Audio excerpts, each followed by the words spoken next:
It ain't broke, don't fix it. The top teams are now going to have a restriction. Because football is getting boring.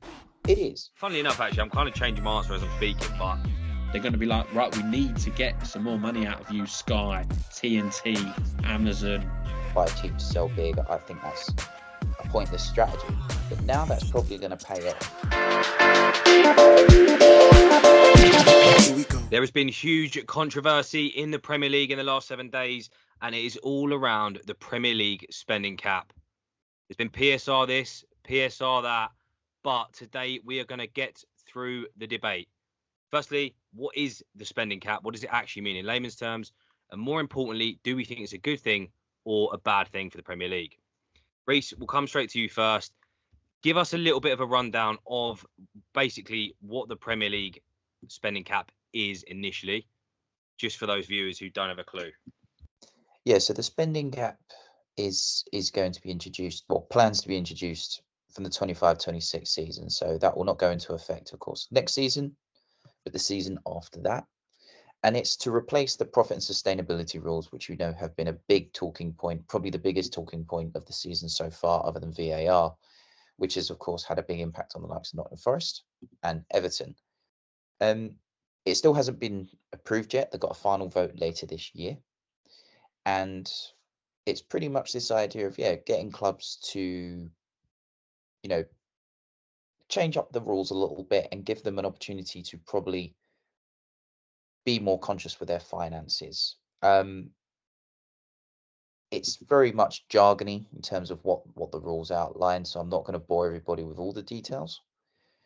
But it has caused a lot of controversy. A lot of people are upset. A few clubs voted against it. One club abstained from voting. So the rules are going to work in tandem with newly proposed squad cost rules. So this is going to limit spending on players, transfers and agent fees to a portion of a team's own revenue. The limit is 70%, that's 70, for teams that are advanced in European tournaments, and 85% for everybody else. And I wouldn't be surprised if it does get pushed through. I think it's going to cause a lot of debates. I think it's going to open clubs' eyes a little bit. Something very interesting indeed. But obviously everyone's had an opinion on it. Everybody has had an opinion on it, from the big clubs to the small clubs. So I think first and foremost, the kind of main point it seems to be is that it's moving closer to UEFA style rules, which, you can debate till the cows come home whether that's a good thing or a bad thing. But we've seen this year, and we've all been critical of it at times, the way the PSR rules have been enforced and deducted, and we've had these deductions come, and then the reinstatement of points, and then again another deduction. I think it's messy. Now, we don't know for sure whether these changes are going to solve that kind of messy element of back and forth and appeals and all the rest of it. But we've all said here, and I think a lot of fans will agree, that the current rules are either not fit for purpose or at least need to be improved. So I think some form of change I don't completely disagree with, but I guess we'll get into it, the actual details, because there's so many rules and regulations about it. And obviously the problem is with all these rules in football, it always impacts teams differently. And that is the problem. Yeah, and also you've got to consider the sort of what they're talking about with the broadcast revenue, and sort of using the bottom clubs' income from the broadcasting revenue and times it by like a multiplier they're talking about as well for the cap that clubs can have on their players, agent fees, wages, and even like depreciation of the sort of the players themselves. And an interesting point, which I think, Jordan, you'll need to know, is the only team that may be sort of around that fee is Chelsea. If you sort of go off the multiplier that people have been talking about, rumoured of, is around 5, sort of times in by 5. And if you go off Southampton's, who finished bottom last year's revenue of 103 million, it comes out to about 515 million. And if you added up Chelsea's, excluding the Tuchel and the Potter payouts, Chelsea's come around about 530 million. So they're the ones. Yeah, go on. What period is that over, though? So that was last year. Okay. Last year. So it's only every year. So like I said, you've got to take away the sort of fee for Potter being sacked, the fee for Tuchel being sacked, all in one season. So that won't happen every year. But you've brought in a lot of players, and now the depreciation rules have come in for players bought from July 2023. Can't be, depreciated over like 8 years, which Chelsea were using that loophole to find. It's now got to be 5 years. So there are ways that clubs are going to try and go around this, like the 8-year thing that Chelsea were doing before. So I don't know how impactful this is going to be, because like I said, the only club that's actually close to the figures that are sort of projected is Chelsea. So really, does that actually properly stop spending from City, from United, from sort of Liverpool, Arsenal, etc.? And does it actually make a more even sort of kill for the likes of Palace, Brighton, other clubs who may or may not be in European football? I don't know whether this is a rule that's actually going to have that much impactfulness to these teams. If it's based on revenue, it's still going to have a factor, right? Because they can cap it all they want, but let's say in that example, 500 mil.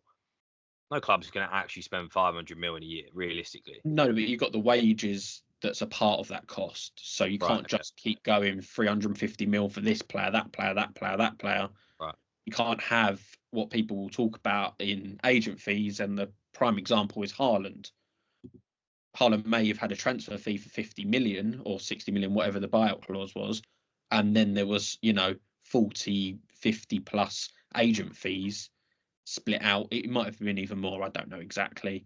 I don't care, to be perfectly honest, on the agent fees, but it now will impact, and fans will now care about how much an agent's getting, because it impacts the rest of the spend you can have.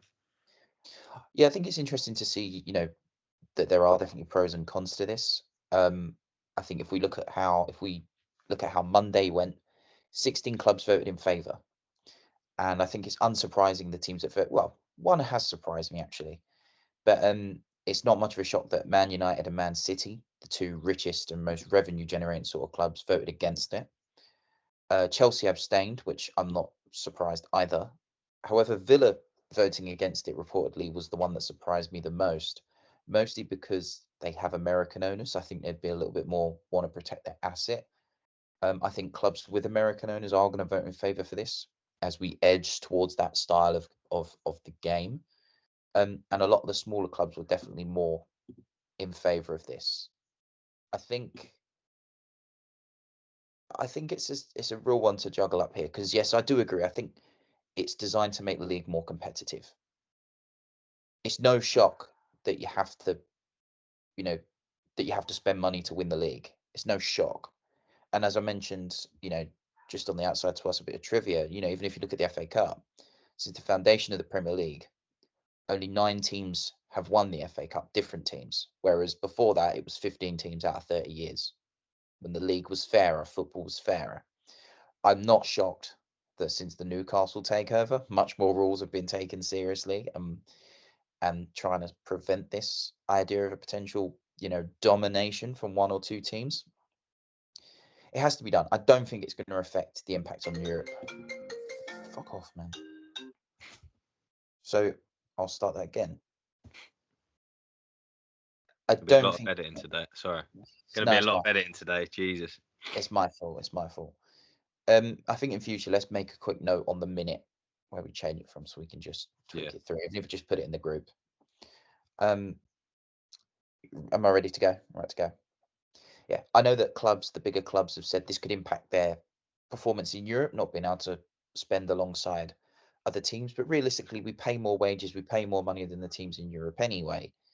I don't think it's going to affect it that much. I think even if you look at it now, the state of the game, we've got no English team in the Champions League final, or not even in the semi-final to be precise. So if we look at that, it should even it out. And it's going to be interesting to see where certain teams are going to benefit from this. Well, let's move on to exactly that point, because we've touched on it a little bit already, but let's pick out one each. I know it's going to be probably a bit more, general, but let's pick out a winner and loser from this. And I think a loser, I appreciate they may get relegated. This is potentially less relevant, but a club like Luton, who just come up to the Prem, have absolutely little to no revenue, no real global brand. So they really are. I don't think much changes for them. They'll still have to operate within their means because of the revenue, but there's little brand growth. So I think really clubs like that are going to be the ones that miss out. A winner, of course, will be the biggest clubs. You could probably pick any of them, but I'll pick my own club for to make it simple. But Chelsea, who already have a globally established brand, despite recent performances, like we've won every competition in the world. We have a global fan base. So that revenue is probably still going to be there regardless of the performance. Looking at the current rules, I think that's kind of how it's going to go. Right. So my winner would be all the other leagues, La Liga, Serie A, Bundesliga, because the fact is the top teams are now going to have a restriction. Whereas the one thing that we all had as these Premier League, if you talk about the top six, the ones who are getting into Europe have more money than majority of these teams in the other leagues. So that's why we expect sort of West Ham to win the Conference League. We expect Villa to win the Conference League. Okay, they may not do it, Villa, but we expect them to, because they're going to have the bigger revenues. They're going to be able to spend more on wages and things like that. And having a cap on it, I think it might improve, sort of fairer across the world, but it impacts us more in that sort of aspect. That's how I kind of see it. So I think the other leagues are going to benefit from it. And when we don't have, like what Reece said earlier, we don't actually have teams in the Champions League final every year, are we going to see less and less because we're impacting ourselves by restricting ourselves?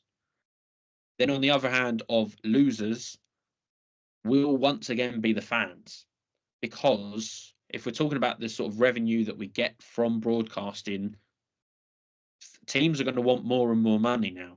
They're going to be like, right, we need to get some more money out of you, Sky, TNT, Amazon, whoever. So they're going to try and go, right, we need more money from you. And then who's going to be charged more? The fans who watch it on TV.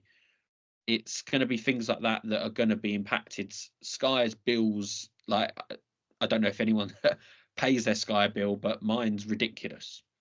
And I only want to watch it for the football, but I've got to buy a whole package, and it's like £100 a month, which is ridiculous, which is why I'm cancelling very soon.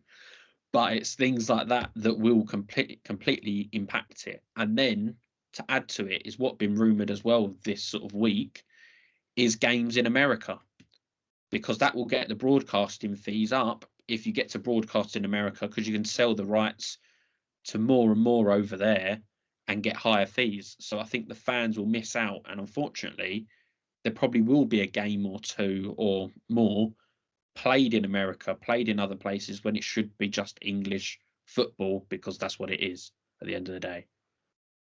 Reece, what's your winner and loser? As you know me, I've been a big advocate for the likes of the Super League and an American style version of the game for a long time. I think this might benefit the likes of Brentford or Brighton.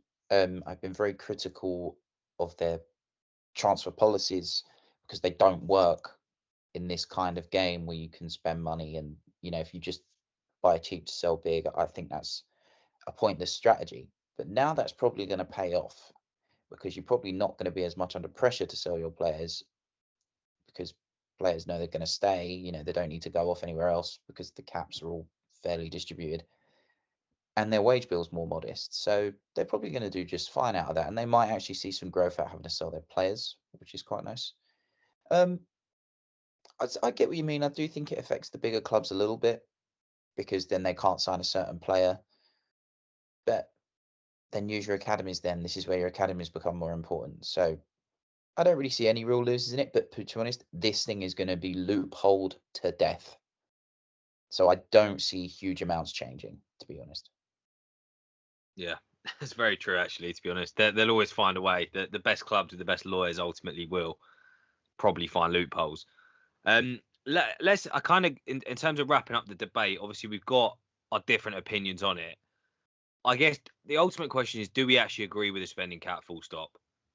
Now, we're all fans of, what you'd regard as three big clubs. So maybe we are biased, and particularly this is a good opportunity for fans who are watching this of any single Premier League team, even in Championship teams, your Leicesters, your Ipswiches who might be coming up. How's this going to affect you guys? So pause the video now, hit us up in the comments on your thoughts. But in terms of my thoughts, I'm not completely against the spending cap. I get why it's brought in to try and balance the books, but if it ain't broke, don't fix it. Maybe people will say it is broken. I don't know, but if a club, I was about to say that. yeah, It does seem broken at the moment. Yeah, I mean, look, fans are fickle at the end of the day, right? We're all going to protect our clubs. I'll say it here as a Chelsea fan who's clearly we've overspent, and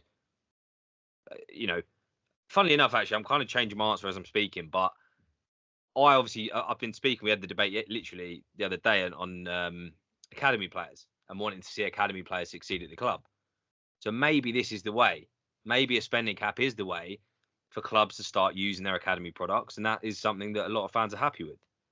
So yeah, time will tell. I'm not completely against it, but I think it's got to be done in a logical and a sort of a tiered approach, rather than just going, here's the new rules, make some dramatic changes, and we end up damaging the quality of the Premier League. I don't agree with it as such, and I don't agree, like you're going to say I'm a City fan, but it's like the whole FFP has just been done wrong. So I do disagree with you where I do think it's broken. It's the rules they've brought in, they've been crap with them, to be perfectly honest. So they need to set out clear rules. And I think with what you've seen with Everton, Forest, obviously City have got the charges against them for various things. To be honest, majority isn't the FFP, I don't believe, with some of the rules that some of the breaches, that we've been charged with.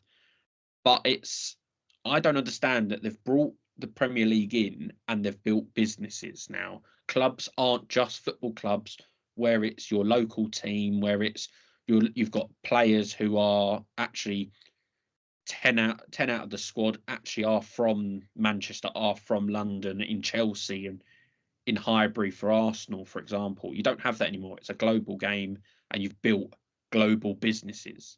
And what you've just gone is global businesses can't actually spend the money they want to improve their global brand, improve it all over.